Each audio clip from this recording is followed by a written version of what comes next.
Hey, what's going on, guys? Wanted to give a little breakdown of how I like to prepare a steak. I mean, it is one of my favorite things to do. I love making steaks. I love all the process that kind of goes into it. And so I wanted to kind of give like a brief overview of kind of how I do it. So got this steak right here. It's pretty nice. It's, what is it? About a half a pound of steak. So about 8 ounces or so. So it's a good sized steak. I got it from Aldi's. I mean, you can see the price, it's $7.12. So not even too expensive. So what I do is I just cut it open, try and get inside of there a little bit. See a little opening right here. Open that guy up right there. Also, you got to make sure that your hands are washed before you do this. You don't want dirty meat touching dirty meat. All right, steaks out. Boom. Right there, all right? Now, some of the other things that I use is olive oil, and then obviously seasoning, right? So, what I do is pat it dry on both sides because it's going to get re-seasoned, I guess you could say, with the olive oil. So right there. I also try and make sure not to put it back on a wet spot because then that kind of defeats the purpose of wiping it clean. So wipe the top and then get the sides a little bit right there. All right, boom. Ready to be seasoned. And I just wash my hands off real quickly. Pretty much each time I touch the meats, I like to wash and dry my hands. So take this, I got this olive oil. It's hickory cold smoked olive oil from a place called the Olive Tap in the Strip District here in Pittsburgh. So put it right there, get a decent amount, and just coat it up, kind of paint it. I don't measure how much, I just kind of do it as I see it. I might have added a little bit too much, but that's fine. So I get this first side done. Make sure it kind of gets in the meat a little bit. And boom, first side is good. Get over, try and get as much as I can on the back. Because I've had this for a while, and I would like to save it if possible. Just a little bit on this side. All right, season that guy up. Looking good, looking good, looking good. All right, perfect. All right, now I flip it back over to its original starting point. Wash off my hands.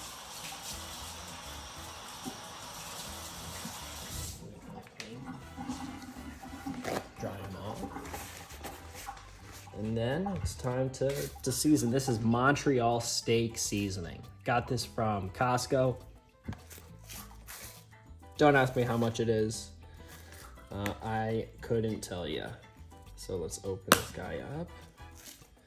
Boom, and then season generously, because the thing about cooking steaks, and especially I'll show later how I cook the steaks, a lot of this seasoning will come off once you kind of put it on its side.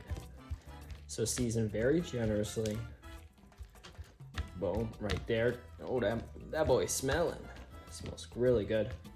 Try and push it into the meat. Now, one thing you can do here is season it and let it sit in the fridge for about an hour so that the salt can kind of get inside of the meat itself and kind of get deep into the fibers. But I'm not doing that tonight, but it's one side seasoned, looking pretty good. Back over here, once again, washing with the hands so I'm not contaminated. And also I just like to get that gunk off my hands. Dry. Boom. Let's season this guy again, and like I said before, try and get a lot of seasoning on it, because most of it will come off. And also, I really do like the seasoning. It is from Costco, and it was kind of like a bulk buy. But even still, I really like it. I mean, you can, if you want to, just do salt, pepper, if you want, or you can do salt, pepper, garlic powder, onion powder, whatever you want, however you want to do it. I do have some special seasons as well, but for those, I'm not entirely too concerned about making sure that it has a specific flavor. Like, I have one that's coffee. I also have another one that's kind of like hickory smoke, so it has a little bit of brown sugar in it, I believe. Or I have one that has brown sugar. I don't know if it is the hickory smoke, but there's that. And then I'm gonna go get, if you follow me on Instagram, you will see that I use this thing a lot. And this is the meter probe. And so what this does is, as I insert it into the meat, right here, try to get through that little bit of fat right there. As you can see, I miss, so I'm gonna have to go down, just like that. See, it's not poking through the other side, and it's right here on this side. All right, so that is all set. I'm gonna wash my hands again, and then I'll show you how to set up the cook using the Meter app. I like using this app because it helps me kind of keep an eye out, you know?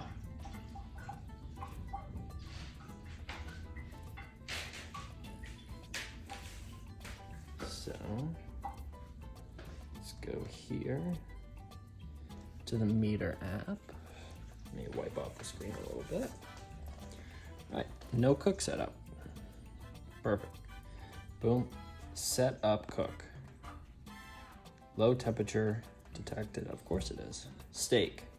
Now, this is a ribeye steak, so I'm just gonna go ribeye.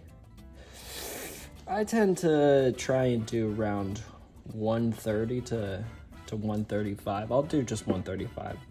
Straight up medium rare. Start cook. Audio volume may be too low, so I'll have that go right here. All right, so now the steak is set, ready to go onto the grill. This is cooking, cast iron, pre-seasoned, and I used, to add a little bit of oil so it doesn't stick, this coconut oil. I forget where I got it from. It might be Giant Eagle. Don't know if in your area they have Giant Eagle, but that's where I got mine. So now what we're gonna do is I like to keep the heat on medium for this, because this does have the tendency to kind of smoke up. So before we start, I'm just gonna turn on the heat. You can see that oil is thick and running. So I'm gonna make sure everything is fully coated, so we can have, there is gonna be some stuff that's going to stick, but I want the least amount of sticking as possible. As you can see, I got seasoning on my hand. So here we go. Look at how beautiful that steak is looking. Fast forward to about 15 minutes, it should be looking a little bit good. Plop it right there.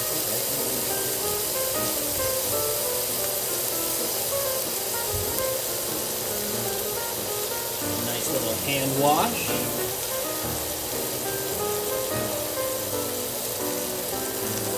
And as you can see, kinda, as it goes, it'll cook right on that oil. And you can see this green mark continue to go up. Here. But what that's doing is, the ambient temperature is going to be this part right here, sensing the outer side of this, so that if you're cooking in an oven, you can set the oven to 250. It'll tell you that ambient temperature is 250. And what it'll do is it'll say, okay, it'll be 250 and it'll estimate how long it will take to cook. So say 250 and you want to get it to 135, it might take 15 minutes. This, since we're cooking in a pan and temperature is kind of going to be all over the place, it's not going to be that simple. So, with that being said, I usually like to keep it on here. You can also see the amount of time that's allowed. I like keep it on one side as long as possible so I get as good of a sear as possible, making sure I'm moving this oil around so that it doesn't kind of stay stagnant in that one area. And then also the other thing that I do have is this. A regular turkey baster. And I cannot take credit for this. I have to give this up to my wife. She was the one. I had a spoon in here, throwing it all around, splashing it everywhere. And she came up with the idea of just straight up using that. And I said, okay, that makes sense. And so, I'll show you a little bit later once I flip this guy over, kind of how I use that. And you'll see, and it's a great idea, super helpful. So I'm going to flip. Kind of see already that already got a pretty nice crust going right here. And so I'm starting to kind of get that ambient temperature right up to right where we need it to be. We want it to be a little bit higher. And also, one thing you will notice is that the probe is sitting in the oil, so that will also contribute to the ambient temperature. But with that being said, kind of just let it keep going. If you want that other side to get a real nice crust, you want it to get super, super toasty. And then I kind of leave it as is. I don't baste just yet. I like to wait until I see that we're like probably 20 to 30 degrees Fahrenheit off of that target temperature. So right now I'm more focused on just trying to get it seared. Trying to get a good, nice char on the other side of this right here. As you can see, it's saying 5 minutes before the cook ends. You can see that temperature is rapidly rising. And so now here's where the pan that I'm using is starting to get hot. So that's why on this side, it's going to cook faster. I'm going to give it just another minute. I'm going to wait until we have 10 minutes. And what I'm going to do is I'm going to flip it over and start basting. And I'll turn the heat down too. As you'll see, it's going to be a perfectly, beautifully cooked steak. Just how I like it.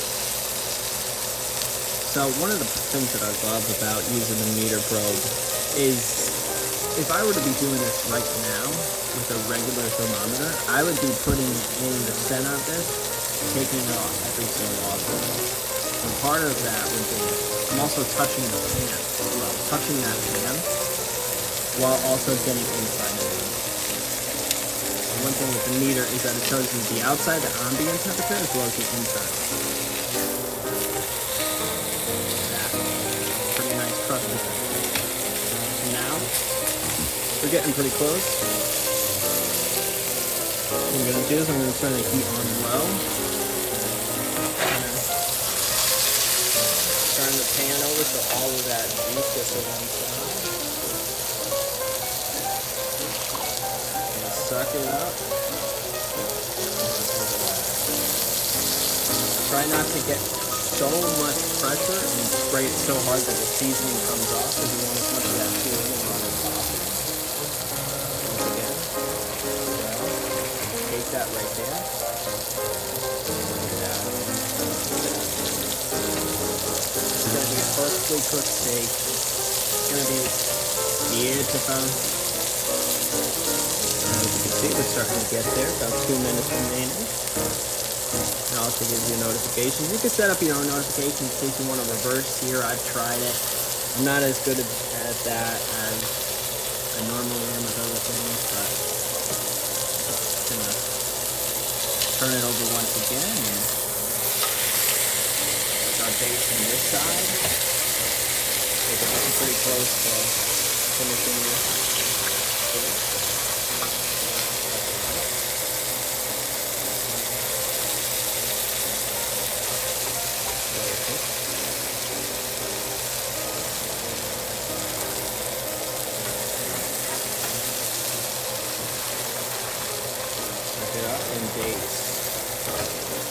I do have to give my wife all the credit for this once again. She came up with this idea. So if you use it, do not credit me, credit my beautiful and always wonderful wife.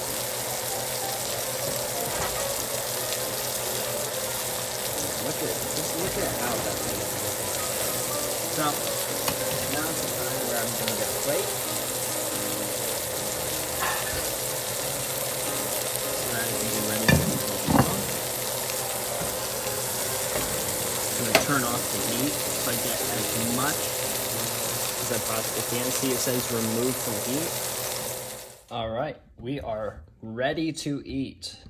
Happy eating.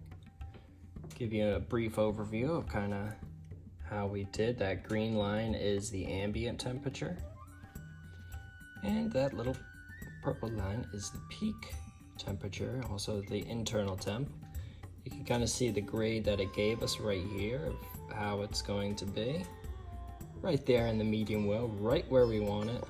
You see all that data. 14 minutes doesn't even take that long to cook. But now here's the big reveal. Let's cut into it. Now you can kind of see this little ring of fat right here. There's a little ring of the fat. So this cow or cattle or whatever it was a little chunky right there. So I'm gonna cut right into it. Right in that center piece right there. Gonna cut a nice little sliver for myself. It's cut through beautifully. And I'm gonna put that one right there.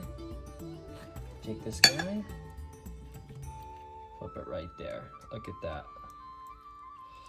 You see that hole made by the meter probe, but look at how good this thing is. Perfect color. And you know, with that basting, those flavors are locked in. Absolutely perfect piece of meat. Perfectly cooked, if I must say so myself. All right, and now we are here. It's time for the taste test. Obviously, you know what my answer is going to be beforehand. This is the greatest steak that I've ever had in my life. But I will try and give some notes in terms of the taste.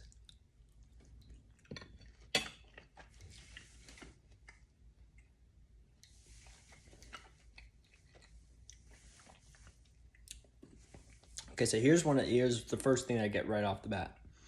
The bite, a little bit soft, very tender, kind of melts like butter. If you were to take a bite of butter, it's kind of what it's like. The crust, it's pretty good, but here's one of the things where I think I went wrong. I think during the process, I added too much seasoning, and also I didn't give it time to rest. Obviously, I'm trying to film a video quickly, and that might have been a casualty of it. But with that being said, the taste, it's a little too salty. But other than that, the meat is cooked perfectly, super tender, and I'm getting all the flavors of the pepper. I can taste the pepper. I can definitely, as I said, taste the salt. I can definitely taste the juice of it because of the basting that I did. It's got a really nice crust on it. Like I said, cooking it for as long as possible before flipping it really helps create a little barrier. It's kind of how I would describe it. Create a barrier between the inside of that cooked meat and the outer layer. And I want that thing to be nice and tough so that if I'm slicing it, it still stays intact, because if you slice it and all the seasoning comes off, that's not a good sign. But now, I might just go full carnivore right now and just eat this whole thing of meat right here. But it's fantastic.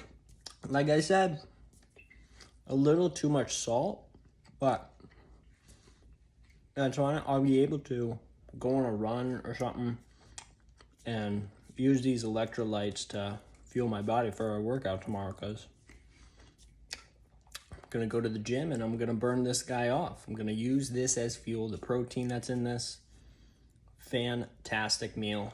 I hope that this video is not, if you found it enjoyable to watch, if you found it informative, let me know. I really do appreciate doing stuff like this. I have no idea how this is going to come out when I edit it, or if I post it or whatever, where I post it. But get you a man like me who can make some good steaks.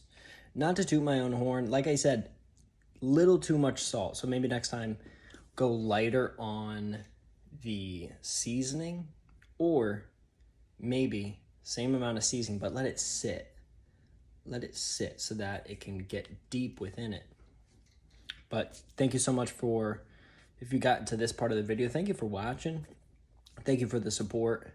I really hope that you can kind of take some of the things that I've said today, and maybe if you don't have a meter probe, maybe you can see it where I kind of took it off, and based on the amount of time that it had been cooking, maybe you can kind of apply that to your own cooking adventures. And I want to say thank you to my lovely, lovely wife, Leslie, for the baster idea, because before that, my steaks were, they were all right. They were all right. Even with the meter probe, they would be perfectly red, but they didn't have that juice to them.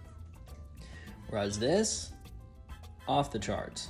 Off the charts. I don't even have to baste it that long, but the fact that it's able to go everywhere, and I can, on a specific spot, I can say, okay, I want oil right there.